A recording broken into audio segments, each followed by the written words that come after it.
ایوب بھائی صاحب یہ فرمائیے گا کہ جیسے جیسے لانگ مارچ آگے بڑھ رہا ہے یا زیادہ دن اس میں ایڈ ہو رہے ہیں، عمران خان کی ٹون جو ہے حکومت کے خلاف اور اسٹیبلشمنٹ کے خلاف سخت ہوتی جا رہی ہے، اس کا ایک دوسرا ایفیکٹ ہم انڈیا کے میڈیا پہ دیکھ رہے ہیں. انڈیا کے جو اسٹیبلشمنٹ ہے اس حوالے سے وہ آپ ساری جو ہے وہ صورتحال دیکھیں کہ وہاں پہ خوشیاں منائی جا رہی ہیں، بھنگڑے ڈالے جا رہے ہیں کہ جو انڈیا کام ایک عرصے سے کرنا چاہ رہا تھا.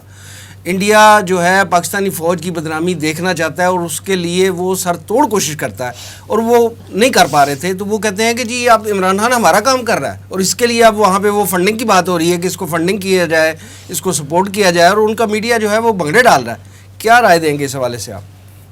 پہلے تو میں یہ خاکوانی صاحب کی اس بات کی تائید کروں گا کہ واقعتاً ایسی اطلاعات تھیں کہ 25 مئی کو موجودہ حکومت جو ہے 25 مئی کے یعنی اعلان سے پہلے حکومت کچھ رضامند ہو گئی تھی الیکشن کے حوالے سے، لیکن ظاہر ہے جب انہوں نے اپنے لانگ مارچ کی ڈیٹ دے دی تو ان کے لیے بھی ضد کا یا انا کا مسئلہ بن گیا اور یہ مسئلہ مشکل ہو گیا. البتہ یہ کہ جو قیاس ہے جو اس کے دونوں ذمہ دار ہیں. دیکھیں نا، رانا ثناء اللہ ایک دن کہتا ہے مار دوں گا، تباہ کر دوں گا، یہ کر دوں گا، دوسرے دن آؤ بیٹھے بات کریں. ادھر سے نواز شریف صاحب لندن سے کہتے ہیں سیکنڈ کیرٹ کی پالیسی، نواز شریف کہتا ہے فسادی سے کوئی بات نہیں کرنی، اس سے کوئی بات نہیں کرنی، اس سے کوئی رعایت نہیں دینی، اس سے کوئی فیس سیونگ نہیں دینی. تو یہ دونوں جو ہیں سر یہ تو سیاسی بیانات ہیں، جیسے عمران خان صاحب بھی یہ فرما رہے ہیں کہ ہمیں اسٹیبلشمنٹ سے لڑانے کی کوشش کی جا رہی ہے، حالانکہ بیان عمران خان خود دیتے ہیں، ان کی طرف سے جواب آتا ہے، تو سازش کون کر رہا ہے؟ یہ تو سیاسی بیانات ہے میرا خیال ہے. میں عرض کروں نا، یعنی دونوں طرف کا میں کہہ رہا ہوں، دونوں طرف یہ جو ہے نا ایک گیم ہے جو چل رہی ہے اور بہرحال عوام پس رہے ہیں.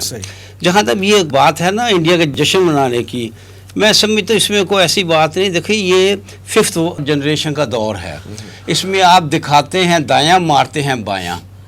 اس میں آپ دیکھیں گے کہ شروع سے یہ اسٹیبلشمنٹ کو بدنام کرنا، یہ اس کے خلاف بات کرنا کوئی عمران خان نے شروع نہیں کیا.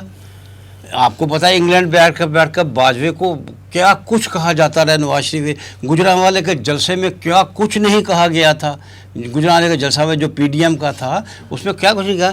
لہٰذا یہ سلسلہ سر جو اس نے جلسے میں گجرانوالہ کے جلسے میں کہا جس کا آپ حوالہ دے رہے ہیں، تو اس کے بعد نواز شریف بین ہو گیا نا میڈیا پہ. دیکھیں نا میڈیا پہ بین تو اب بھی وہ ہر اس کو کر دیتے ہیں جو اس کو مرضی کے مطابق ہے. اور آپ دیکھیں اگر آپ نے یہ بات چھیڑی ہے تو میڈیا کے کتنے بھاگ چکے ہیں پاکستان چھوڑ کر. آپ کو شاید یاد ہو یا نہ ہو، 8-10 مہینے پہلے جب عمران خان کی حکومت تھی تو وہ عمران خان کے خلاف زوردار طریقے سے بول رہا تھا. بعض میں وہ اس کے حق میں وہ عمران خان کے خلاف بڑا زوردار طریقے سے بول رہا تھا. لہذا اور میں سمجھتا ہوں کہ وہ ایک نڈر صحافی تھا واقعتاً، اور جس طرح کا اس کے ساتھ سلوک ہوا ہے وہ یقیناً میڈیا اور دوسرے میں اس دور میں ایک مکمل تحقیقات ہونی چاہیے اور جو بھی ذمہ داران ہیں ظاہر ہے تحقیقات تو ہونی چاہیے.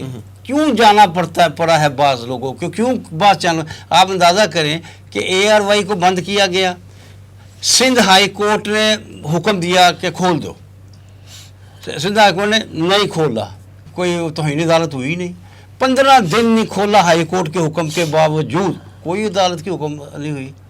یہ چینلز کی بندش اور صحافیوں کو افیئر کرنا یہ تو ہر دور میں رہا ہے. کیا عمران خان نہیں کرتے رہے؟ کیا ان کے دور میں نہیں رہا؟ غلط کیا صحافیوں کے خلاف مقدمات ان کے دور میں نہیں رہے؟ یہ دونوں طرف ہو رہا ہے نا. جو غلط ہے میں کہہ رہا ہوں کہ وہ ٹھیک تھا، وہ بھی نہیں ٹھیک تھا، لیکن جس شدت سے اب ہے اتنی شدت سے پاکستان میں کبھی نہیں ہوا. کبھی اس طرح صحافی بھاگے نہیں، کبھی ان سے کے ساتھ یہ سلوک نہیں ہوا.